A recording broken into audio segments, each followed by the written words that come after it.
Hello and welcome to Mrs. Rivera's Reading Room. Today we're going to continue on with our If You Give a series. So I have two books for you today.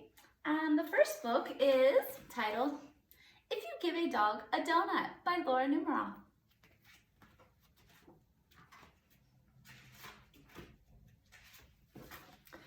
If you give a dog a donut,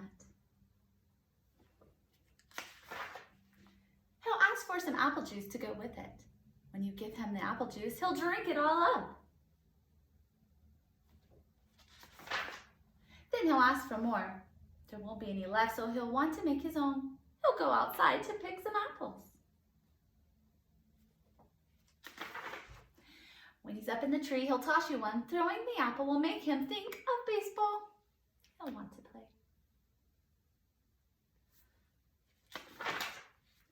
You'll have to get a ball and a glove.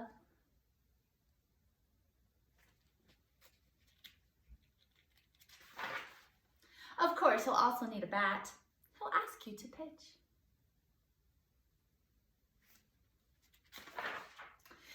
He'll hit a home run.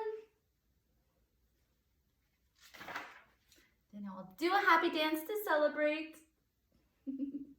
What kind of celebration dances do you do when you're that excited? Dancing will make him hot and dusty, so he'll need some water. He'll probably start a water fight.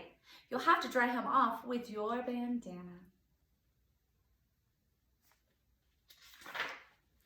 He'll wrap it around his head and pretend he's a pirate. Arr! Then he'll want to go on a treasure hunt. He'll find an old kite and want to make one himself. You'll have to get him some sticks, paper, and string. When the kite is finished, he'll want to fly it. He'll go higher and higher until it gets tangled in the apple tree. The tree will remind him of apple juice, so he'll probably ask you for some. Chances are, if he asks for some apple juice, he'll want a donut to go with it. Such a fun story. All right, and our second book today is If You Give a Moose a Muffin, also written by Laura Numeroff.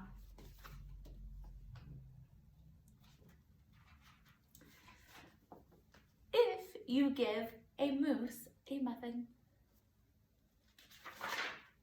he'll want some jam to go with it, so you'll bring him out some of your mother's homemade blackberry jam. When he's finished eating the muffin, he'll want another, and another, and another. When they're all gone, he'll ask you to make more. You'll have to go to the store to get some muffin mix. He'll want to go with you. When he opens the door and feels how chilly it is, he'll ask to borrow a sweater. When he puts the sweater on, he'll notice one of the buttons is loose. He'll ask for a needle and thread. He'll start sewing. The button will remind him of the puppets his grandmother used to make.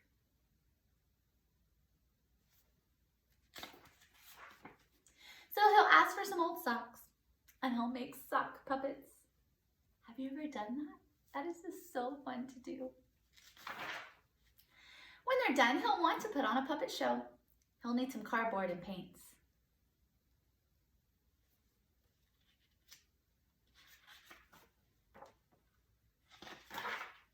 Then he'll ask you to help make the scenery.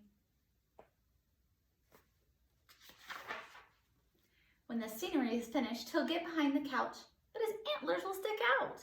So he'll ask for something to cover them up. You'll bring him a sheet from your bed.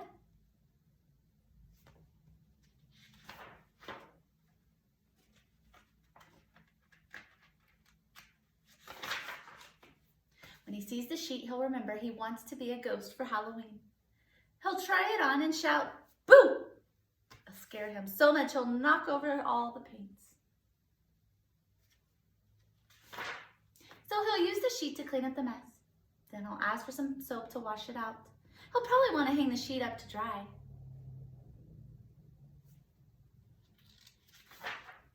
He'll go outside to put on the clothesline. When he's out in the yard, he'll see your mother's blackberry bushes. Seeing the blackberries will remind him of her jam. He'll probably ask you for some. And chances are, if you give him the jam, he'll want a muffin to go with it.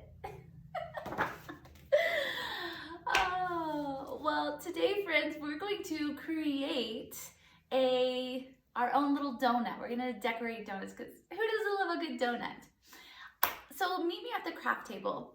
But before we go, if there is something else that you wanted to do, you could totally use the activities in either of the books, like make your own kite and go fly it. That's a great activity to do. Or you can create your own puppets and make your own scenery and background and do your own puppet show. Another idea could be try making your own jam. Do you have some fruit that's in the freezer that probably needs to get used up? Look up a recipe for that. Or do you have a favorite muffin recipe? There's so many good things that could go with either of these books. So just let me know whatever one you choose, okay? All right, let's go to the table. All right, friends, so the things that you're gonna need is a paper plate or white paper or any kind of color paper that you have. Some tools to decorate. You could use paints, extra little papers for the texture, markers, whatever tool you have at home. And of course, scissors. So the reason why I chose a paper plate is because it's already round like a donut. I'm gonna fold it in half and I'm gonna cut out a little donut hole. Oh, I didn't intend for this, but it's a heart. How cool is that? I'm gonna leave it, I like it. Okay, so on my donut, I love icing on mine. And so I'm going to do pink icing. My favorite place to get donuts is Roller Donuts. They have, hands down, the best donuts in town. Have you ever made homemade donuts? That's pretty fun too. Maybe that's an idea that you guys can do at home. They're pretty simple. You can either bake them if you don't want to fry them, or you can fry them up in oil like traditional, or you can even use an air fryer if you have one of those. All right, so I'm just going to color in my icing. And do you know what else I really like on donuts? You probably like the same thing. Sprinkles! Who doesn't like good sprinkles? So fun. So after I put on my icing here, I did an outline and now I'm just like filling it in. That way I don't get out. Icing. I'm gonna add some sprinkles. Now, if you have some extra paper, you can cut it out and sprinkle it on that way. Or you can use markers, whatever tools work for you. Since I have a heart-shaped hole, I'm gonna put heart-shaped sprinkles. That sounds fun. So I'm just gonna put them all around. I left my donut white, but you could have also started off and made it brown or tan or some other color that you wanted. You know, it's your donut, you make it however you want. All right, I got some heart sprinkles on there. I think I'm going to add, I'm gonna take my crown and kind of give it some, those flat sprinkles, lots of colors. Kind of getting it all over the place, different colors. There you go. And since I do want a brown donut, I'm gonna take my crown that I have and just kind of go all the way around it so it's the right color at least. You do this before or after. And so after you've made your donut, why don't you write about it? Do some describing words. What does your donut look like? What flavor is this? Maybe I would write for mine, I have a delicious strawberry iced donut with heart sprinkles. And maybe I would add whipped cream to it too. What do you think about that? Sounds so good. I don't get to eat donuts very often, but when I do, they look as amazing as this. Well, friends, I hope that you've had a great time with me today. I hope that you're being well, that you're getting some sunshine, and that you're happy. Thank you for joining me.